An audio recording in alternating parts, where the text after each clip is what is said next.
Welcome to this lunchtime broadcast, which highlights the news making headlines in the land of the brave and beyond, ranging from current affairs, community stories, sports, and economic news. Here are the news headlines. Namibia has terminated a joint bid to co-host the 2027 Africa Cup of Nations with Botswana. University of Namibia among top 20 universities in Africa. Over 200 arrests of illegal taxi operators have been made over the last month. I am Glenora Shipura, and this is NMH at 1.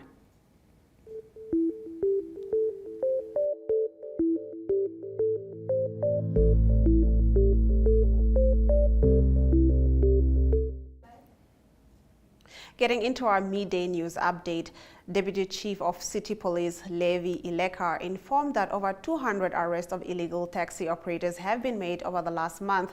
This follows the launch of a taxi verification service by the city of Windhoek, which allows the public to verify if a taxi is registered with the city on the e-portal. Residents are able to verify a taxi by searching the distinguished number and comparing the return result to the physical vehicle. Through using the service during the period of the 1st of February 2023 to the 31st of March 2023, a total of 203 illegal taxis were impounded and drivers were charged accordingly by the city police.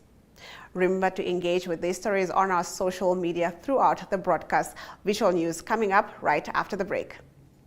Welcome to Active Kids, a daily TV show that sparks creativity, learning, and fun for young minds.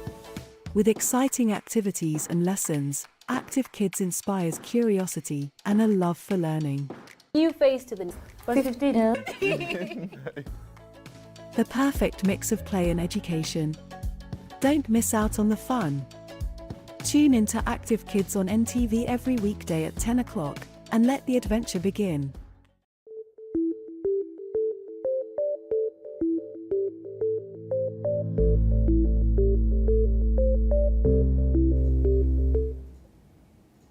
Let's take a look at our visual news. The Swakopmund constituency donated stationery valued at $20,000 Namibian to 4 primary schools in the town. Speaking at the handover of books, pens, pencil, flip files, and photocopy paper aimed at benefiting underprivileged children, Regional Councillor Luisa Kativa explained that education is the backbone of any development. Let's take a look.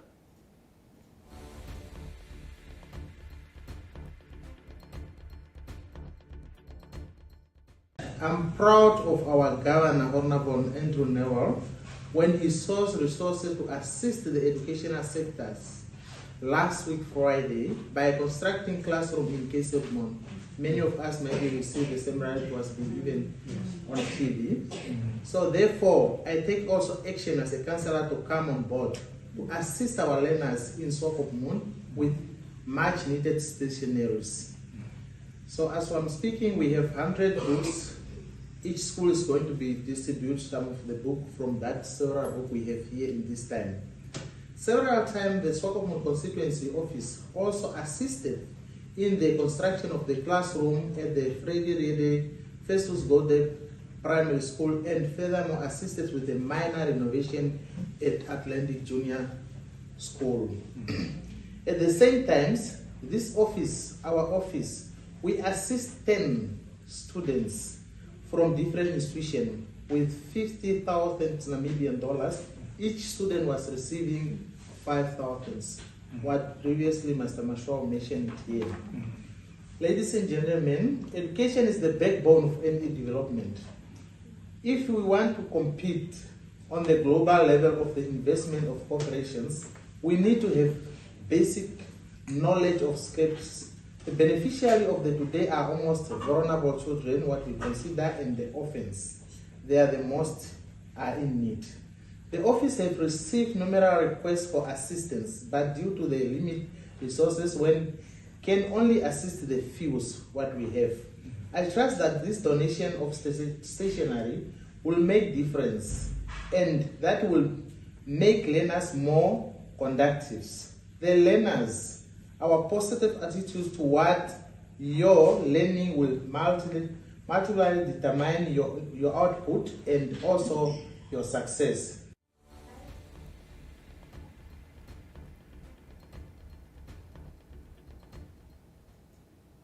Leonard Shemuvalula, the acting manager at the Nam Power Station at Ruacana, says that the current inflow of water through the Kunene River had prompted them to open the gates, and that resulted in the waterfall. Shemuvalula said that Nam Power has been supplying more than 95% of the country's electricity demand. He spoke to Enso Amwele.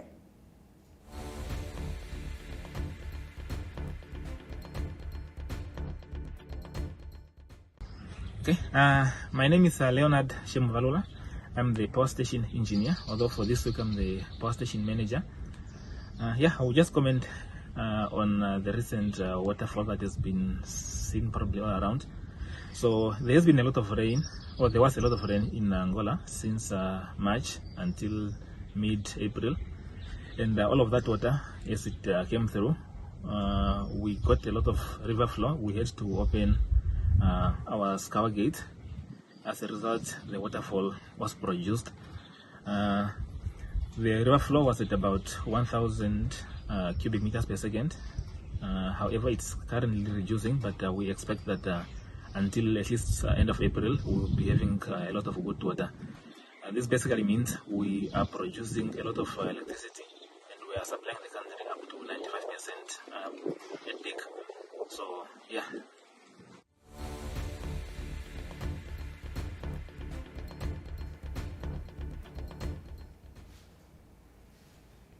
A Namibian mother who allegedly killed her 2 children in cold blood in Ethiopia over 2 years ago continues to work at the Ministry of Mines and Energy. Namibian Sun has the full story in the newspaper review segment after the break.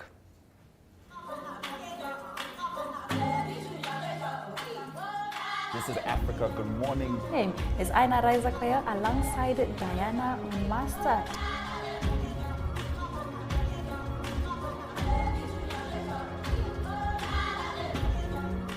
In the ANC conference in December. So starting off with the cycling. Africa, good morning. Do have a lovely... Minister Monica Mchangwa has said that With the soccer, the English Premier League continued, the biggest game being... On that note, it is all our love, all our light.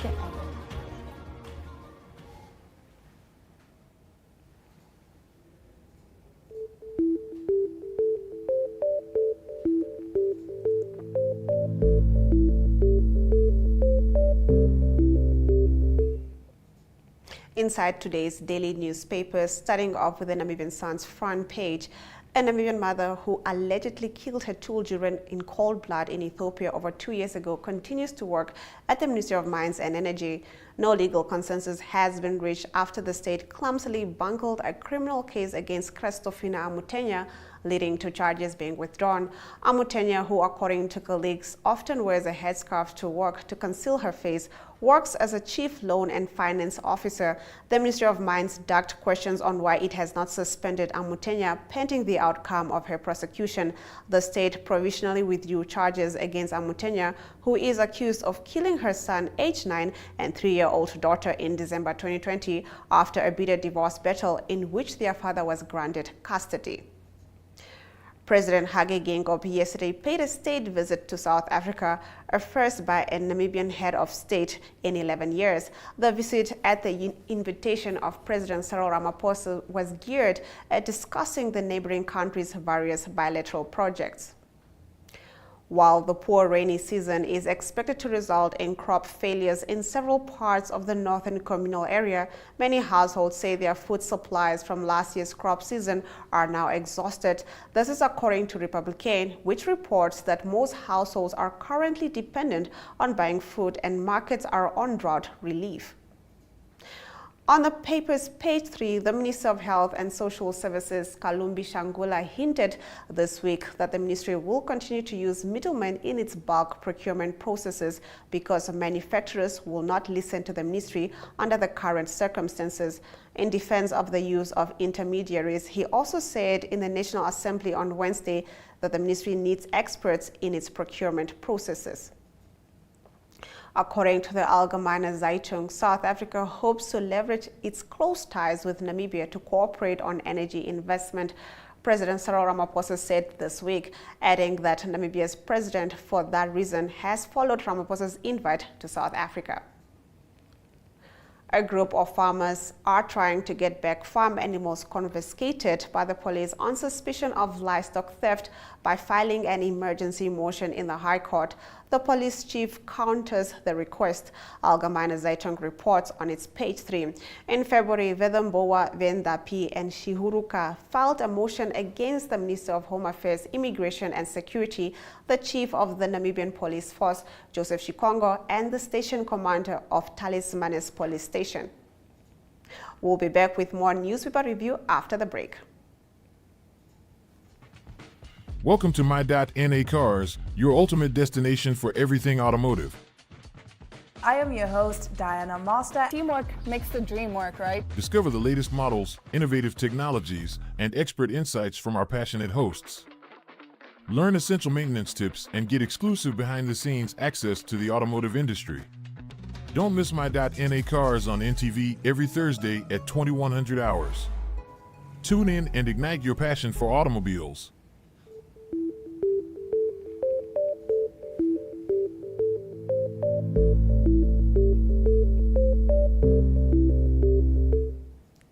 We continue with our newspaper review. Also reporting on President Gengob's state visit to South Africa, the Namibian reports that Gengob has told his counterpart Cyril Ramaphosa that South Africa should profit from the recent oil discoveries in Namibia. Moreover, Shell and Total Energies, together with our national oil company Namcor and investors from Qatar, have discovered hydrocarbons not far from South Africa in the Orange Basin, Gengob said. Members of the Parliamentary Standing Committee on Natural Resources on Tuesday declined a virtual meeting with Green Hydrogen Commissioner James Newper. Newper, who is President Hage Gengob's economic advisor, is in charge of the government's ambitious goal to establish a green hydrogen sector with European partners. He was scheduled to address the National Assembly Committee on Namibia's green hydrogen strategies. However, Committee Chairperson Shekero Tweya refused to allow Newper, who was said to be in Japan, to address them. There is an increasing discontent about the Bank of Namibia attempts to curb inflation by increasing the repo rate. Economists who have departed from the traditional inflation-fighting ideology argue that the central bank's stance has dire consequences for the economy and ordinary citizens. They postulate that the then increasing repo rate can significantly slow growth to the extent that businesses and households are adversely impacted, and warn this could trigger a recession. The average home loan rate in 2021 was 8.5% compared to 11.75% currently. The affirmative repositioning movement has called on the sports ministry to get to the bottom of a dodgy land deal that saw the new Mankatuta Stadium sold from under its nose. The ministry owned the properties on the stadium, but when the Opua Town Council sold off the land for $1.3 million to businessman Erastus Chico Shapumba in 2013, it did so without the ministry's knowledge or approval. What is more, the disposal of state assets requires Treasury approval. Traders raised bets that South Africa's central bank will continue its interest rate hiking cycle next month after inflation unexpectedly quickened in March. Forward rate agreements starting in 2 months used to speculate on borrowing costs show traders are fully pricing in a quarter-point increase in the repurchase rate, with a chance of a bigger 50 basis point move on May 25th when the Monetary Policy Committee gives its next decision. In a move to appreciate compliant taxpayers, the Namibia Revenue Agency recently held an award ceremony to recognize and celebrate compliant taxpayers. More details coming up in economic news.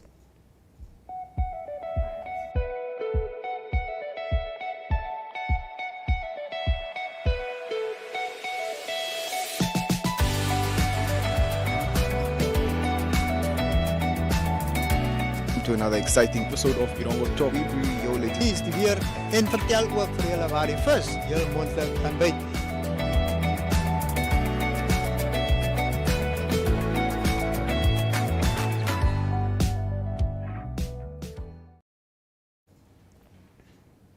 In today's economic news, in a move to appreciate compliant taxpayers, The Namibia Revenue Agency recently held an award ceremony to recognize and celebrate compliant taxpayers.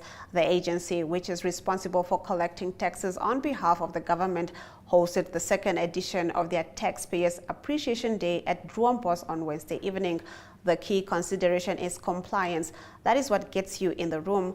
This means that the individual or business must be registered, file their returns on time, and pay their taxes on time, said NAMRA spokesperson Stephen Dorokade. He went on to add that despite the primary reason for the event being appreciation and celebration of compliance, the institution hopes that it will result in awareness being raised around compliance as well as increased voluntary compliance.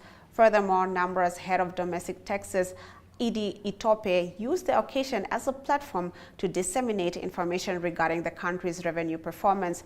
Itope explained that the country's tax revenue for the year 2022 accounted for 31% of the total GDP, which is $57 billion of $187.2 billion. The estimated tax revenue for the 2023-2024 financial year is $68 billion, while the projected GDP is $215.2 billion. We foresee an increase in total GDP and a result foresee that the tax revenue will then account for 34% of the GDP, he said. Let's take a look at the economic indicators.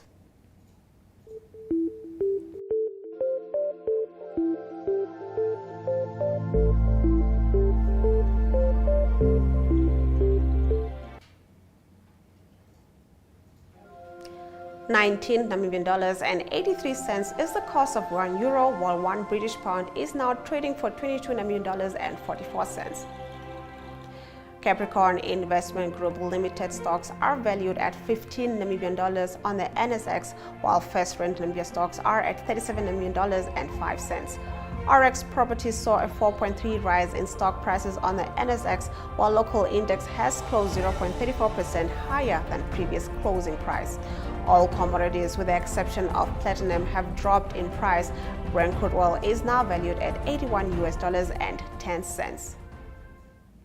An estimated 33 million children will need to be vaccinated in Africa to put the continent back on track to achieve the 2030 global immunization goals. The full story coming up after the break.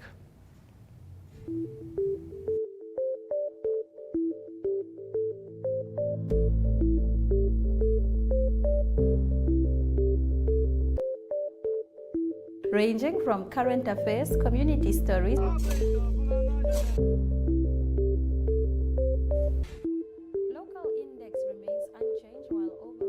Thank you for joining the show that highlights the news making headlines in the land of the brave and beyond. Always major victorious.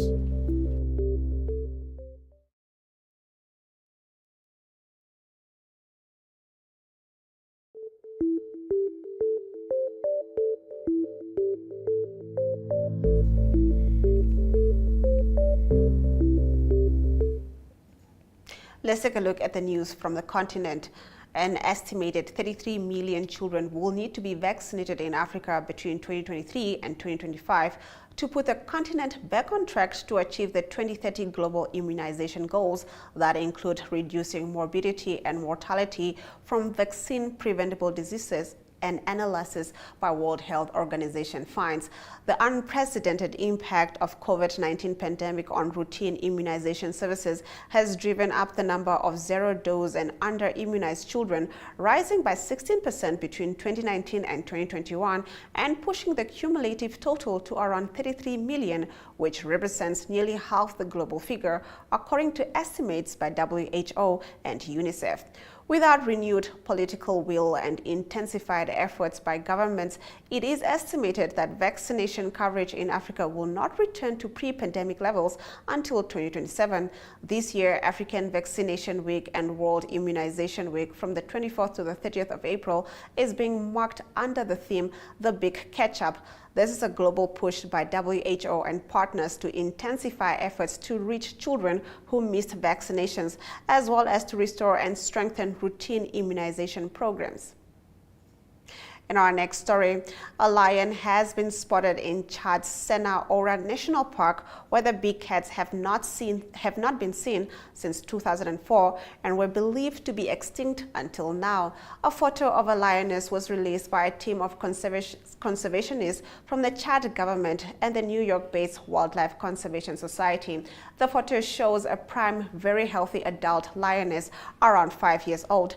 WCS Big Cat Program Executive Director Luke Hunter told the BBC, "This is hugely encouraging because prime females are the foundation of any lion population, and they are not big wanderers. They inhabit areas that have prey and are safe to raise their cubs in," said Dr. Hunter. He added that her presence was an early sign of lions recovering in an adjacent national park in Cameroon.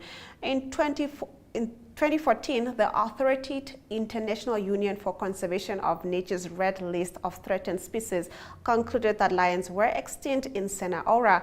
There are fewer than 1,000 northern lions in West and Central Africa, and they are especially endangered and precious, he adds.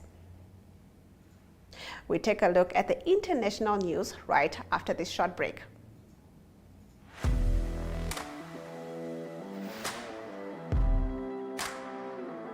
Hello and welcome to today's Sports Rep Show. I am your host, Jesse Jackson Kauraifa.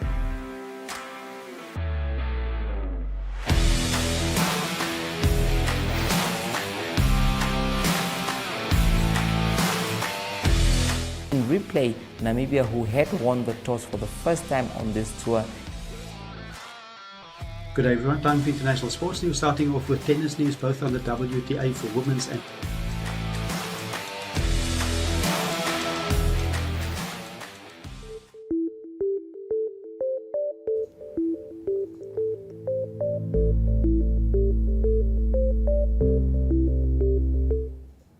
Getting into our international news, at least 85 people were killed and hundreds injured in a crash at a Ramadan cash handout in Yemen early on Thursday, as the impoverished country suffered one of its worst tragedies, just as optimism was growing over its bitter civil war.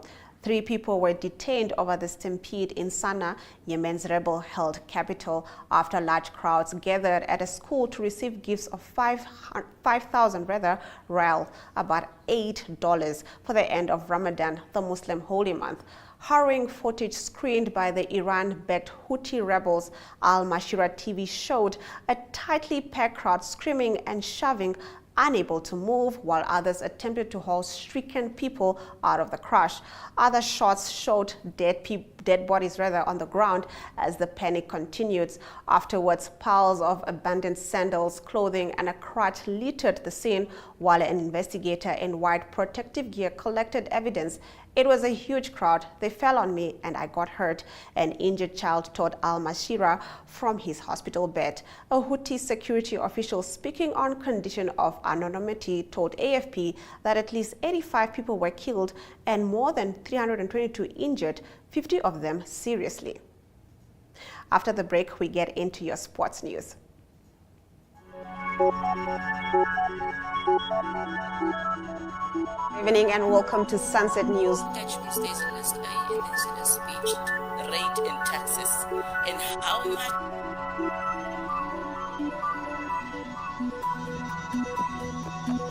After the break, we take a look at the sports. We bring you economic indicators, tomorrow's weather, and sports. I am Aina Raiza Kwayam.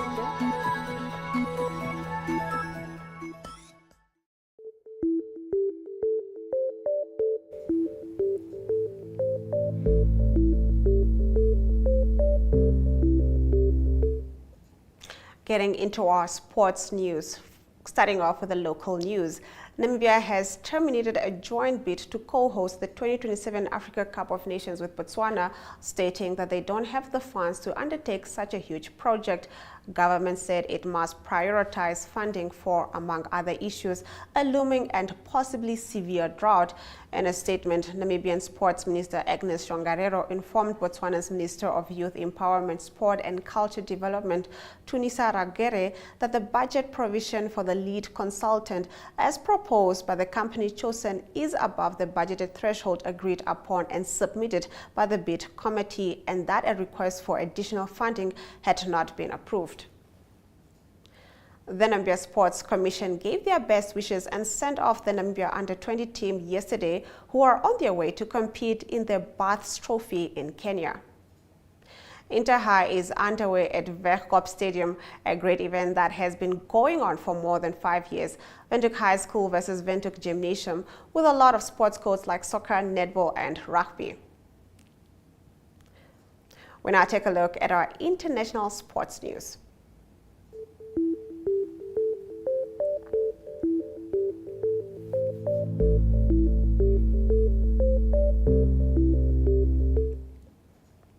The record 6-time winners thoroughly outplayed Erik ten Hag's side, who repeatedly shot themselves in the foot again, having scored 2 own goals in the first leg. Harry Maguire, guilty of one of those calamitous moments, injured another as he gave the ball away on the edge of his own area, and Yusuf Nyezeri pounced to break the deadlock early on. Loic Bade had headed home the second from a corner in the first minute of the second half, with Jose Luis Mendeleev's side meriting their advantage, which they defended adroitly. DHL Stormers coach John Dobson has chosen a strong team for the final Vodacom United Rugby Championships clash with Benetton at Diana Craven Stadium in Stellenbosch, but the starting unit is some way below full strength.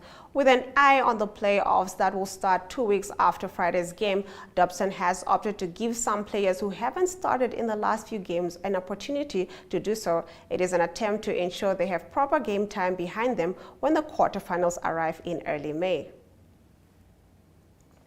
Before we get into the highlights after the break, let's take a look at the Weekend Geek Guide. Hello NMH at 1 viewers, my name is Michael Kayunde. I'm back on your TV screens to give you guys a lowdown of the events that are taking place this weekend. To begin with, you can catch That Is Chill Sessions tonight on Namibian Sun's Facebook page. That's the show where we get to take you in and around the country, showcasing you the trending music videos for the week. Moving along with other events that you can catch, that is this weekend. Tonight you can catch a French pianist, Befa, performing live with a piano concert. Tickets are available via web tickets for $250, and then you can get to check him out. Moving along with other events that you can catch, that is this weekend. Tomorrow you can catch, that is Ryan Bernade from SA, performing live at Presley's Lounge. Tickets are available for $250 and $350, that is VIP.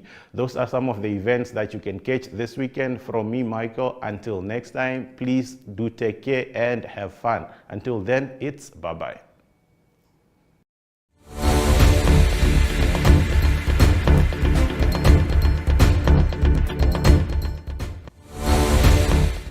You are still watching NMH at 1. Here are the news highlights. An estimated 33 million children will need to be vaccinated in Africa between 2023 and 2025 to put the continent back on track to achieve the 2030 global immunization goals. At least 85 people were killed and hundreds injured in a crash at a Ramadan cash handout in Yemen early on Thursday. Namibia has terminated a joint bid to co-host the 2027 Africa Cup of Nations, with Botswana stating that they don't have the funds to undertake such a huge project. Those have been your highlights. Remember to tune in every weekday at 1 p.m. to spend your lunch hour with NMH at 1, catching up on the latest news in Namibia, Africa and the world, ranging from current affairs, economic news, sports and international headlines. That's it from us from In Studio.